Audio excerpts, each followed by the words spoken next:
Hi guys, Tara Scott from Revitalize. I realized that I actually have some supplements in my smoothie, so I wanted to include this because I went through my morning and evening supplement routine.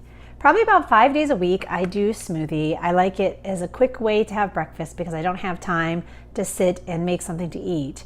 So if I'm doing my intermittent fasting as I'm doing today, I'll take my coffee, make my shake, and then just drink it a little bit later at work. So in here already I have water. Sometimes I was using a non-dairy milk like coconut milk or almond milk or flax milk, but I've just been doing water lately. And there are some berries in here.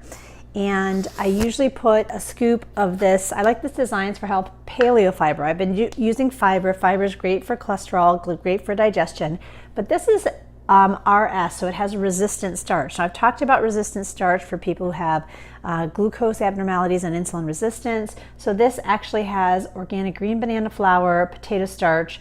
I know you guys know that I'm crazy about plantains, but this is really good for food for the good bacteria in your gut. So there's a scoop in here, and I do a scoop of this.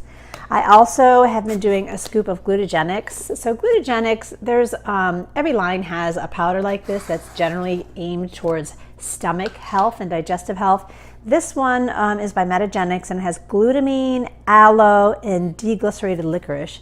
Basically, the whole GI tract is soothed by this. The glutamine is an amino acid, it's a protein, and it can soothe inflammation in the stomach all the way from upper GI to lower GI. So it seems like with me, with my history of GI issues, I always seem to need to do this several times a week. And then we talked about my collagen powder. I actually put it right in my shake. You can put it in your coffee. It's so fine and it blends really easily. So I'll put that in. I'll usually take a handful of, this is spinach today, sometimes it's kale. And then I like to put half an avocado in. So we'll just put this whole thing in here. That little bit of fat really helps you keep full longer, and I can't believe how much it's helped me by adding that little bit of fat. Now, some people like to put a little MCT or medium chain triglyceride oils in their shake.